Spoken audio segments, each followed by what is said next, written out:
Very good evening and a warm welcome to the program. Thank you for joining us for this episode of the show. My guest tonight is Bill Bekunda, who is the founder of Bekunda Recovery Homes. Bill, it's good to see you. Thank you for joining us for this show. Thank you for inviting me. Yeah. Bill called me earlier this week with some very sad news, and I thought that we'd have a conversation in regards to mental health and addictions this week in respect to what he shared with me. On November 26th, 2017, we ran an episode of this show on alcohol and drug addiction, and our guests at that point were Ziwa from Hair by Ziwa and also a lady called Winnie Natasha. Sadly, she passed on this week, and with permission from her sister, we'd like to pay tribute to her as being one of our former guests. And I'd just like us to run a short clip from what her story was like when she shared it with us in 2017. Let's run that clip. I did pethidine, heroin, diazepam, ketamine, and cocaine. You said a friend introduced you as well. Yes. What does a friend convincing you sound like? Seems stupid. But at that time, I had this thing of, I want to know how she feels when she takes it. Because like she takes it and then she's all hyper, and then after some time she blacks out. After when I left that friend of mine, and I left her and I went to live with my best friend, and I made up a story. The funny thing, they would get for me the drugs, but they never knew they were getting me. The drugs for yes, okay. It's because they were getting them from a clinic, so they didn't know they were getting me, like, because it's a clinical cocaine. So I was using them to get for me, and they would do everything possible to get the drug. So what was this story you told them that I had a kidney problem? You had a kidney problem? The day I decided this is the last time I'm doing drugs was my birthday. After knowing all the pain it cost me, I wouldn't want to go back to that pain. There's no temptation. Temptations come, that's the truth. Mostly the people that have made it so easy for me are my counselors. One of them is there, Bill Bekunda. Bill Bekunda. And he has been a dad. And Bahati Hilda and Sarah. And then my family. You've both shared your stories, and it can't be easy to share it because, you know, of course, you've spoken about this, so people look at you when you get out and all of that. Is it part of therapy talking about it? Does it help in any way? To me, it helps a lot. Like, it's a way, like, I heal, and I wouldn't want what happened to me to happen to someone out there. So when I feel I've shared something, someone maybe will say I should get off these drugs before what happened to her happened. I would really, yes, it wasn't a good experience, but I would want it to stop on me, not to any other person. All right, so that was Winnie Natasha, 2017, Sunday, 26th November. Bill, do you have any information? Do you know what happened? And also, could you just maybe, I know you've been working with Natasha on her recovery journey, maybe run us through what that has been like, and Natasha was a pleasant person. She had a gift of speech. I think that's where I also fall. We have a gift of speech, and she had a heart to help people. She really wanted to help people, much as, you know, she was still suffering a little bit herself. The challenge continued, and, you know, would occasionally meet. She came on TV to share her story. She would share amongst family members who are having a problem, fellow people in recovery, and people in addiction who are suffering active addiction. She would share, and, you know, for a while until we lost touch during the lockdown. That I think was the last time I met with her, talked to her, or even, you know, shared a phone call, until the sad news came. But she was really determined to try and do her best. You know, that's what I know. She kept trying, she kept calling, she kept, you know, getting in touch. The lockdown has really done a lot of damage right now, and I think the mental health problem is going to be the next epidemic following following the lifting of the lockdown? I think people keep saying that, but I don't know who is supposed to pay attention. Mm-hmm. You know, I don't know why we're not paying attention to just how bad our mental health has been affected by all of the things that have been happened, on top of everything else that affects us as human beings on a daily. But I was very saddened to hear about Natasha. Mm-hmm. She came by, I think we met after that show. We met once and we're just talking through addiction and just talking through what her journey had been like. And I'm just very sad to hear that she's passed on. And, you know, we send our deepest condolences to her family and may her soul rest in eternal peace. Yeah. Bill, I think that one of the things that we need to, I think, give a lot of attention is that for many people, when they see somebody who's been having struggles with mental health or even with drug addiction, and I know we're going to focus more on addictions today, the thinking for them is, you want to stop, you stop. Mm-hmm. It's like you open the tap or you close the tap, you know. Why do we make it seem like it's a whole process? And I would like for us to understand, so that we're not very judgmental of people and going out of our way to call them out because we think they should be doing better by now. How easy is it to first of all, to start an addiction, mm-hmm. drugs or alcohol? How easy is it to start? Oh, it is very easy to start, and starting is not determined by the person's choice. It is usually determined by other factors. Some of the factors could be the environment you're living in. If you live in a family where people drink and smoke, you know, you're most likely able to start. There is peer pressure. In my case, it was peer pressure. Guys said, Bill, let's go, and you stop giving us a lecture. You know, just see how we do our thing. I took it the first time, I liked it. For others, you know, sometimes someone falls ill and then they are given these very strong painkillers, you know, and that's the start.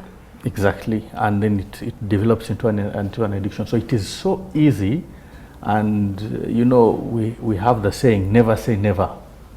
So it can happen to anyone, and it can happen to anyone anytime, especially when we see people who had a problem, who fell ill, accidents, or you know, where they need painkillers, and it develops into a fatal addiction. So when people moralize it, they moralize it simply because of the behavior the person exhibits during their intoxication, as well as the behavior the person exhibits when they have the cravings, when they are dying to take the drug. They will do anything. They will steal, they will fight, they will lie, they will cheat, they will manipulate. I mean, I'm talking about myself, just to be able to get their drug of choice. And when they lose control, when it's a full-blown addiction, now you have to be stopped. You cannot stop yourself. The stopping process now involves, it can be an intervention, it can be police. That is the stopping point. It can be treatment, it can be family. At the start of the show, I think I didn't introduce you well enough because, okay. But I don't think there's anybody that doesn't know your story by now. But in case somebody doesn't know your story, how would you summarize it? I am Bill Bekunda. I'm an alcoholic in long-term recovery.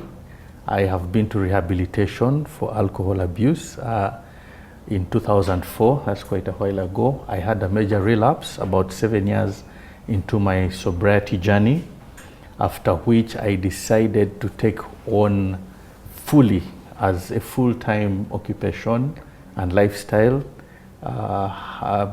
mental health issues, and you know, helping most especially people who have suffered the same problem like I did in abusing alcohol and other substances. I have taken it to a professional level, most especially in prevention. I prefer prevention, but I've also done a universal treatment curriculum in treatment for addictions, and a universal prevention curriculum for substance use prevention.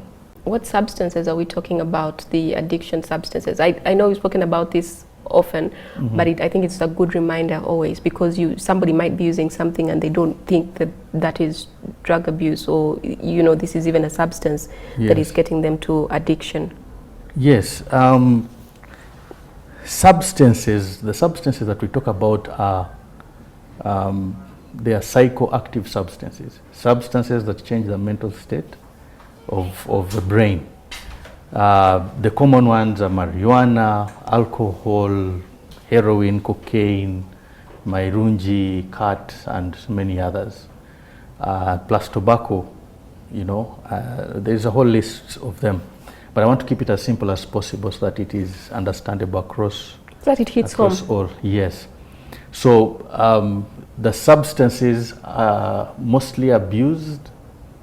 Actually, the most abused substance, if we go back here to our country, is alcohol, followed by tobacco and weed. Then we have mairunji, the one for chewing. Some of these substances are legal, but that is also dependent on the country. Alcohol is legal in Uganda. Weed, marijuana, is illegal in our country. And I say that the first sign of abuse, especially when it comes to weed, because I've had so many people defending it, saying it's used in other countries, the very first sign of abuse is if it is illegal and you feel you have to use it, then you are abusing. Why do you have to use it? You see, and we have all these party cakes and... You're pointing there. Someone might think we have cakes in the studio. We do not have. No, I was pointing at the camera, so to the person in their sitting room seated, it's rampant. Bill, I might be taking a few joints from my border guy every weekend. Is that a problem?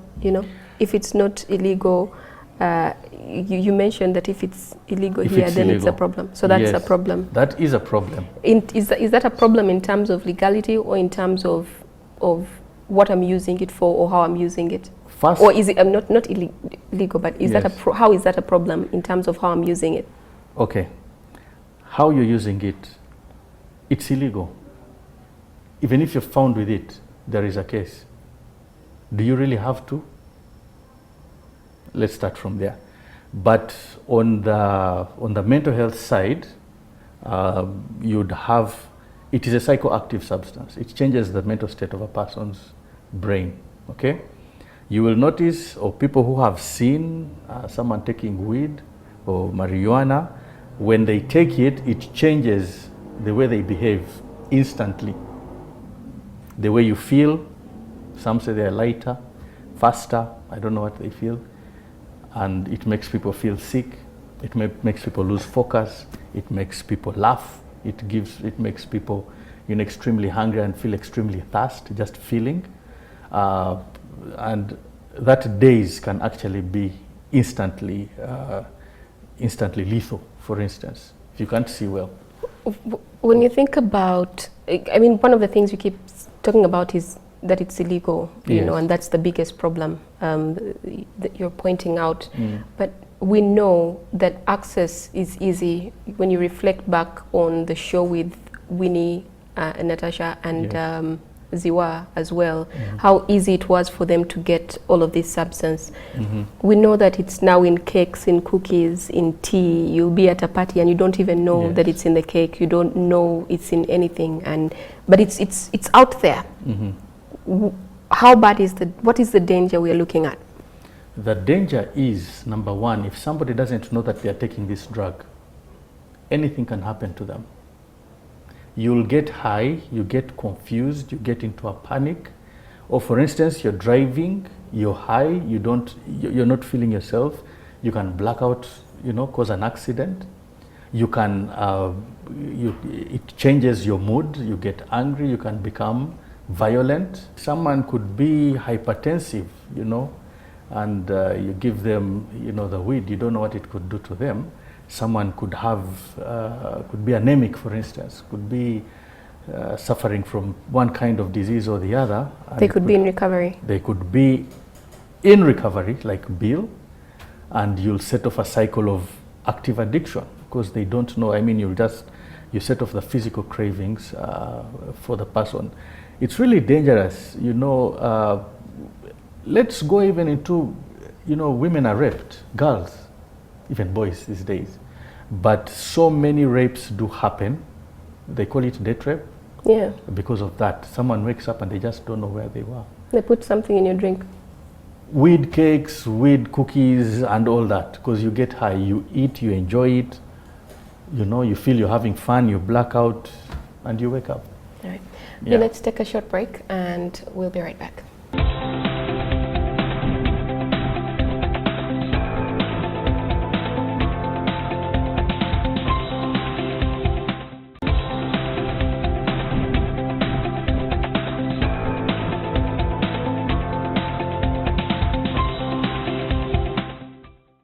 Welcome back. Thank you for staying with us. We're coming to you from the Kampala Serena Conference Center, the NTV Uganda studios, and we're talking about mental health and addictions tonight. In the studio is Bill Bekunda, the founder of Bekunda Recovery Homes. Bill, earlier when we were speaking, I wanted to ask you, and I think I asked and we didn't get there. People often assume that if you're going to stop an addiction, you just wake up and stop. If you don't want to do something, don't do it, you know.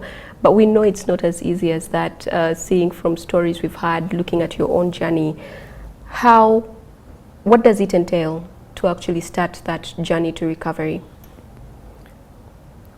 The first step is a person admitting powerlessness. You have to agree that you are powerless over the substance and your life has become unmanageable. But during the course of use, unless the circumstances around you are really bad and force you to make that acknowledgement, you can't see it yourself. And usually that's when family comes in and has a forced intervention to get you to get help, because you need to be stopped.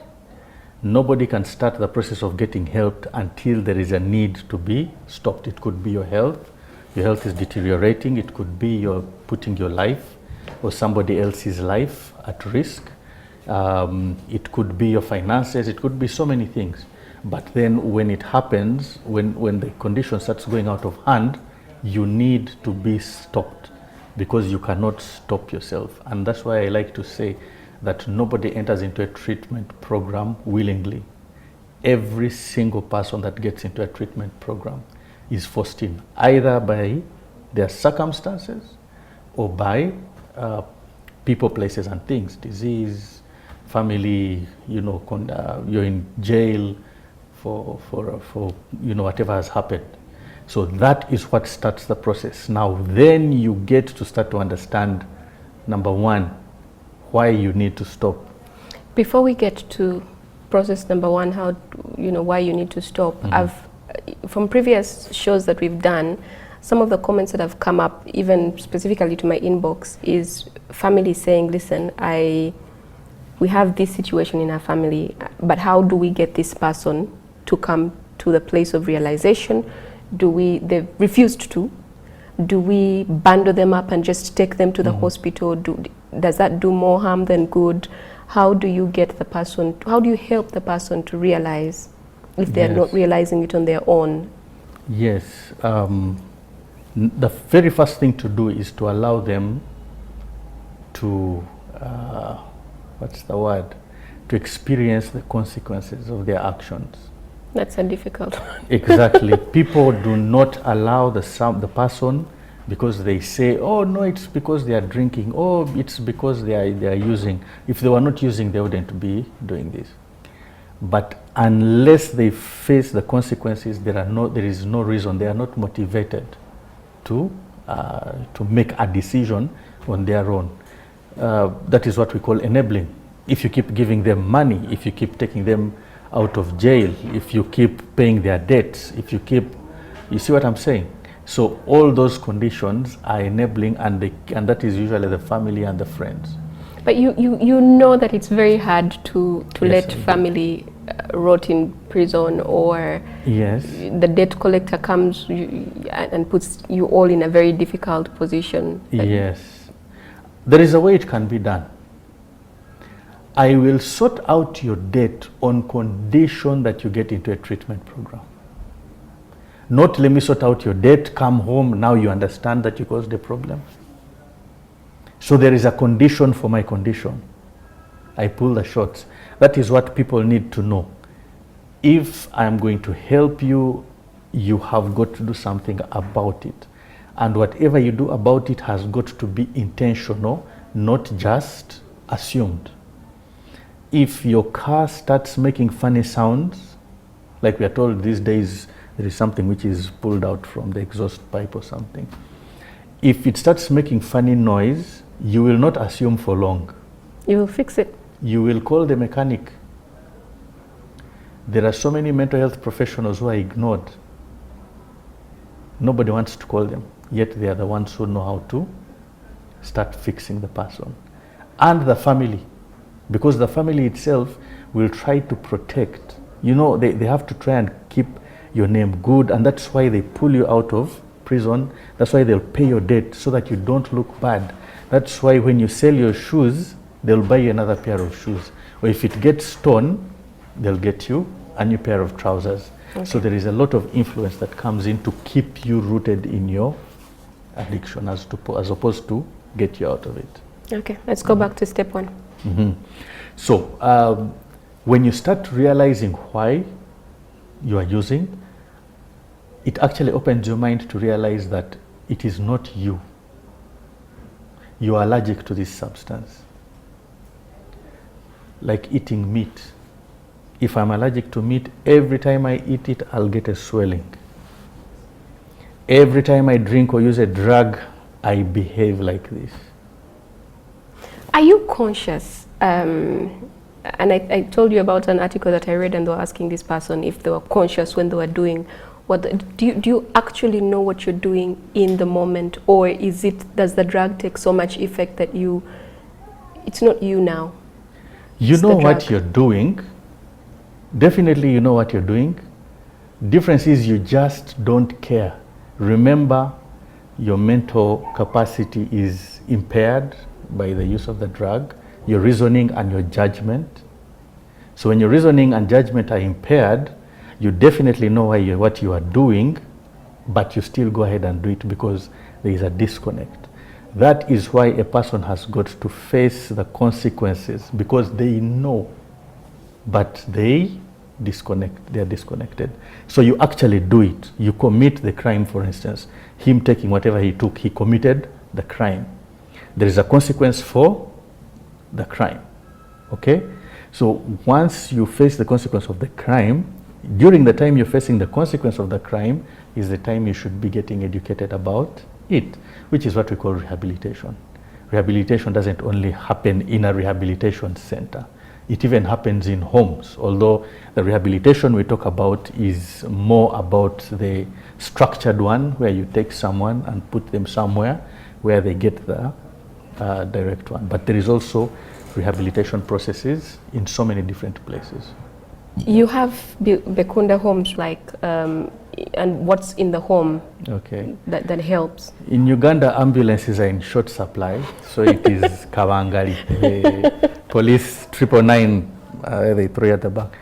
But what happens is, at the Bekunda recovery homes particularly, this is an aftercare program and also a program for people who cannot afford to be away from work or home, probably, for long periods of time, but can still be in control of themselves. But most especially it is for people who are in aftercare, after rehabilitation. Okay. It's like a transitional before home. You go back to your before home. You go back to your home, or when you're reintegrating. For instance, if you have a toxic home where there are enablers, or there are people who use, or there are fights and things, then it is a place where you can stop and then reintegrate your life, start afresh. Also, those who, you see there is this problem, you come out of treatment, you go back home, everybody is scared of you. They can't tell you to wake up in the morning. You spend the whole day sleeping. They don't know what to trigger. They don't know what to do. They think if they do this, it will trigger you. There is all that confusion. So this is the halfway point where They'll come there and, you're just training them into living normal lives. You have to be up at 7, you have to do your tasks, you have to do them yourself. If you're going back to school, you have to go and apply, you find out what was wrong, check in, and all those things. If you want to start a job, if you want to get a job, you look for the job, you make applications. If you need to finish your studies, if you need to get a new skill, or if you're working, there is accountability. You go to work and you come back. And the unique thing about it is that you're in an environment where you live with peers. Okay. And the peers are the ones who help themselves. It's us who help ourselves, to follow rules and guidelines without boundaries. In rehab, you are taught to do it with boundaries. You're locked in. So whether you feel the urge, whether you're angry or whatever, you have no choice. Your brain has to deal with it. In this case, you're out in the open. And there's a very big problem when somebody comes out of, most especially treatment, when they have changed their lives. The family doesn't go through that rigorous training that they have gone through. So they still don't understand, they still suspect, they still, they still just don't understand. And this person has totally changed. The family hasn't changed. So you get back to the environment, and you're a different person in it. My next question to you, which you've actually started to answer, was going to be so you have the hospital, for example, that you've gone to for help. You come out of the hospital, you go to Bekunda's recovery homes, for example. When you come out of that, nobody has prepared family to receive you and to be able to.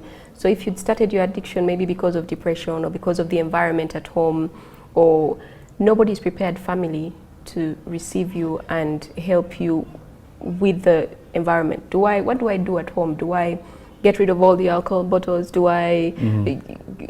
How do I detox the environment if it was toxic and it's what sent you there in the first place? What are we doing about that? Yes, actually in treatment centers, they are intentional about it.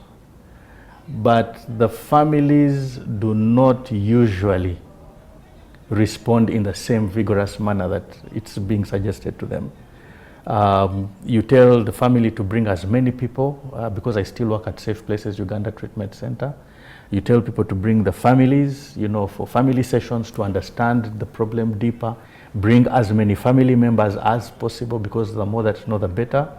But they will hide people away. They will come 2 or 3, mom and dad or brother, or they send a cousin, to just go see how he is. And at the end of the day, when he comes back, he doesn't really know. They don't know how to deal with this person. And you'll find that the family will become now the enabling environment, because they are watching. Some are testing the person. Let's go with him to the bar and see if he actually has stopped. You don't know that you're just setting off. Let's give him weed cake. Yes. See if he won't start again.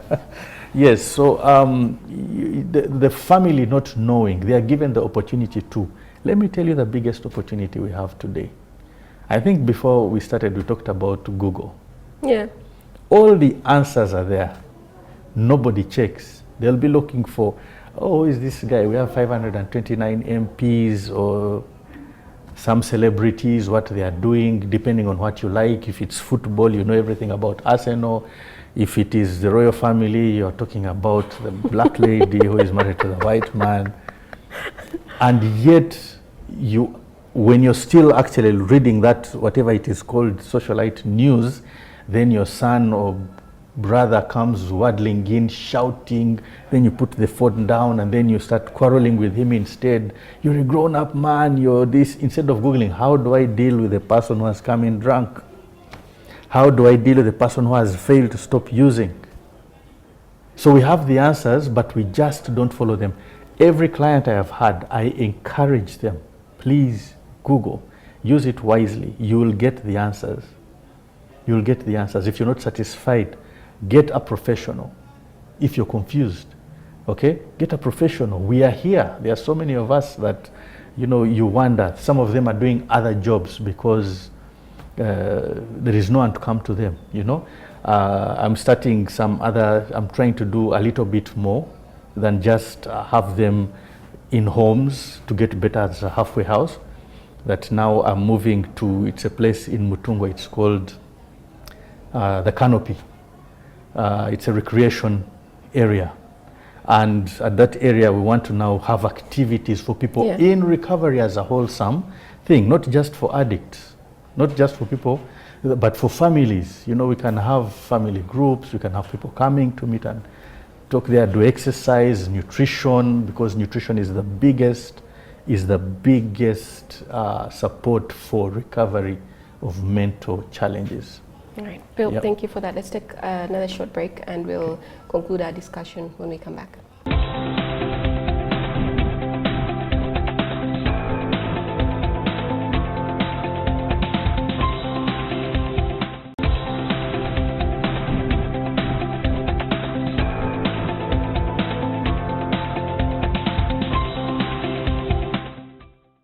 Welcome back. Thank you for staying with us. Tonight we're speaking about mental health and addictions, and the month of May is, and I should have started with that, Bill, the month of May is Mental Health Awareness Month, and we know that nearly 450 million people worldwide, 450 million people, I'll just repeat that, are currently living with a mental illness, yet nearly 2/3 of people with a known mental illness never seek treatment.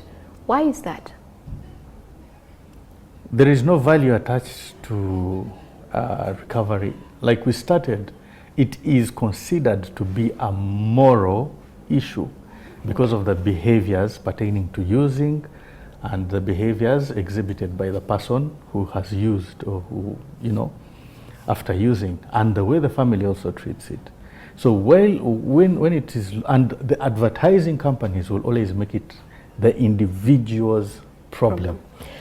What I want us to do with this last maybe 12 minutes that we have, we're going to be talking about why, and you've touched on that, why we shouldn't classify addiction as an individual's problem. Yes, that is very, very important. It's actually the thing that we need to be talking about more. I think I should talk about that for a whole year. You know, I've become a cartoonist.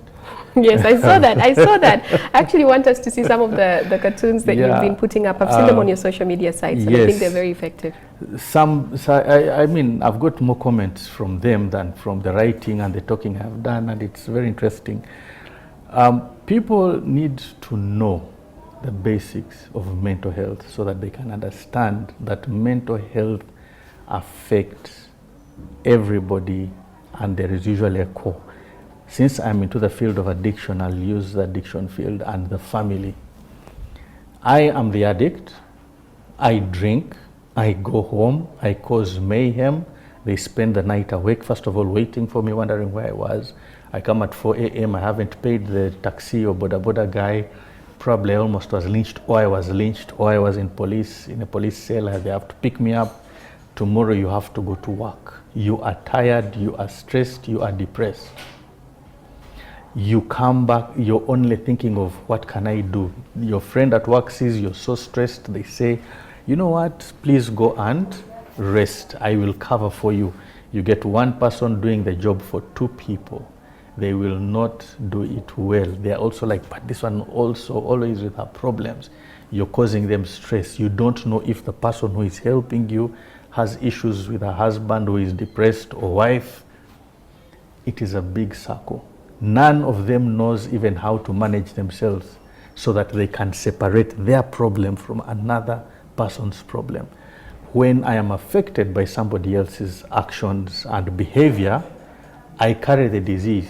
I actually respond and become as sick as the person. So the children in the family are also picking it, going to school, not, you know, concentrating, or they're tired and sleeping in class. Exactly. Or they're depressed because my daddy is always... Or even absent. The people want to stay away from home because they're not enjoying what's going on in the house. Basically, all those things are all encompassed under mental health. Now, when you react more severely than another person, if you're intoxicated, yes? Why wouldn't someone say, but we are going through the same pain, how come you're behaving like this? Do you have to drink Can't you see that when you drink, you make matters worse? And the person is telling you, I have tried to stop and I have failed. Can you not take those drugs? Have you seen what it has done to so and so? They even show you celebrities. And you'll be like, yes, and I'm trying to stop. And they say, this one is a liar. When have you ever tried to stop? When have you tried? You say, I tried then, and you say, but you told me in the morning, in the evening, you were high. That happened to me. You see what I'm saying? So how can a person who doesn't understand mental health challenges separate the fact that this is a disease? The biggest thing here, number one, I say, is do not judge. Do not judge. You do not know what is happening. Okay? Best find someone to help you explain what is happening. Go to a professional, tell them exactly what is happening. This is how he comes back, this is what he tells me, and then this is what he does. And I will have the answer for you. And then you realize, oh, you mean I've been blaming myself all along for this person's problem, yet I have nothing to do with it. So you'll do away with the guilt. Now you'll start responding to the person appropriately. Yeah. And then the person will be able to get Help. I like to advise companies, organizations, NTV here, you need to bring more of professionals in mental health to come at the beginning of every year, or is it end of year? I don't know. And educate and assess the staff to see where the problems are and help them. Not motivational speakers. You're saying every year. I feel like it should be every month because Yes, so much every happens. month. And also because of my media background, it's knowing that reporters go to the field, they see Yes. blood, they see their gunshots, there's all of this stuff that's happening and nobody... Can you put in the proposal for me? I don't know how to write proposals. And nobody actually factors in Yes. the impact of it on an individual and how Yes. it will eventually become part of this cycle. I mean, when I just joined the journalism field, the stories I used to do at the beginning were child sacrifice. No one prepared you to see a hand torn off a body or, something like that. Between the bombings that happened, nobody prepared you to go to the field and see pieces of flesh scattered around. But we overlook that. We just somehow assume we'll get over it, and so I think it should be not even once a year. It should be as often as possible. As often as possible. You kept saying how addiction is looked at as a moral issue, and one of the things you spoke about before we started the show was how it's not even on medical insurance. Yes.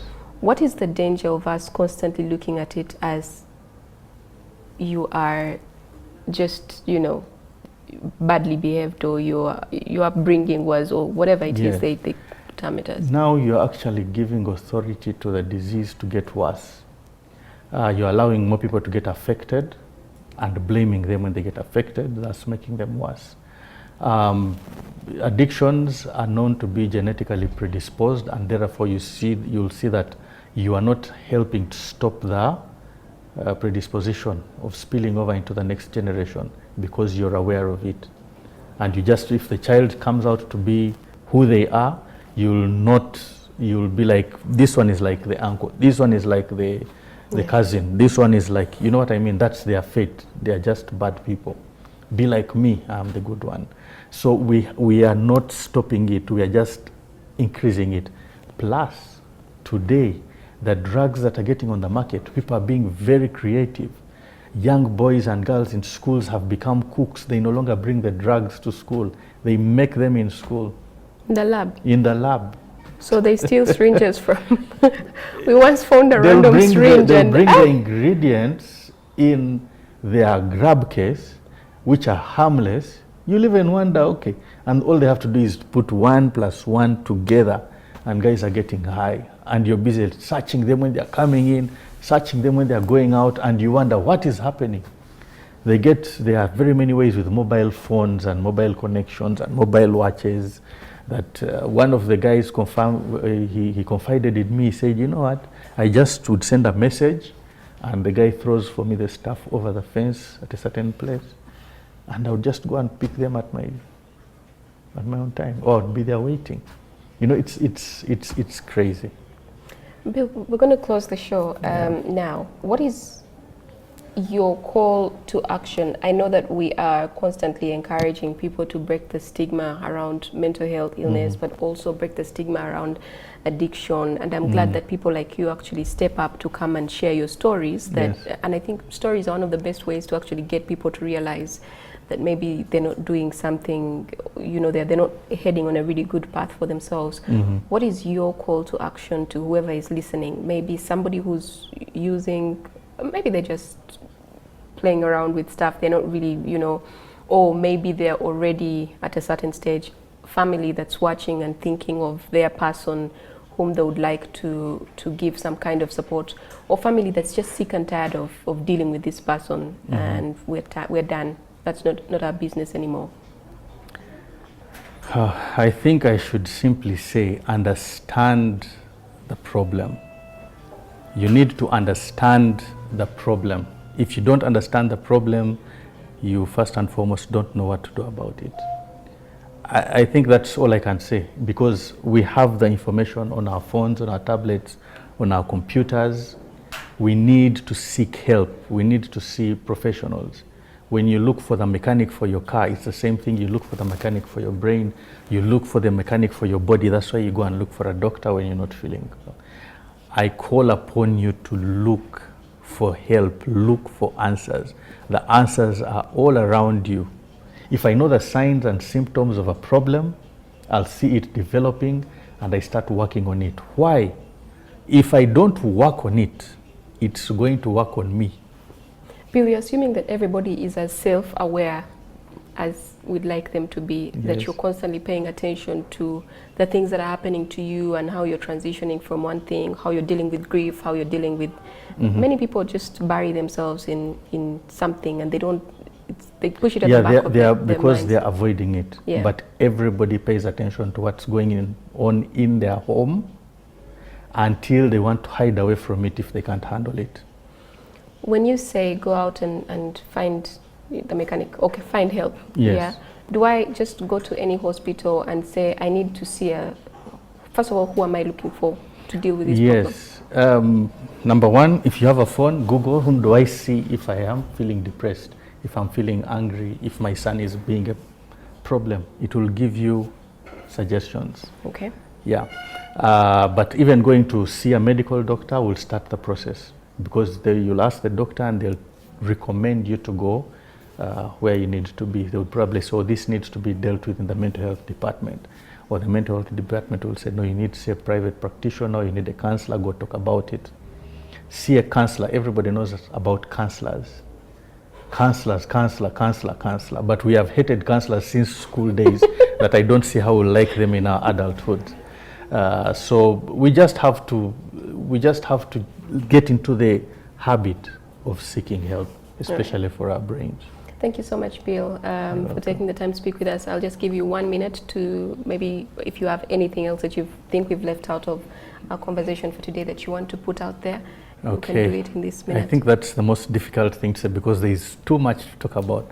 But if you'd like to know more about your mental health, about your mental state, about the problem, about how it could be affecting you, your family, and how to get better, please feel free to look for me at Bill Bekunda. Just Google Bill Bekunda, the numbers will come. I'm on Facebook, follow me on Facebook. I have my cartoons. You'll learn some from them. And I really wish you all well, but before I say bye, I just want to say rest in peace. Natasha, thank you for the good work you did, the time we had you around, and we know that there are some people you actually helped. I wish I was able to tell you this myself, but well, fare thee well. She's going to be married on Tuesday. Okay. Yeah, so yeah, that's all I can say. Thank you, Bill. Thank you so You're much. welcome. Thank you so much for taking the time to speak with us, and also for sharing the information about Natasha, and also getting the permissions from her family for us to have even this conversation at the beginning of the show about what she'd shared with us. Well, that brings us to the end of our show for tonight. Thank you for watching, and coming up is NTV Weekend Edition.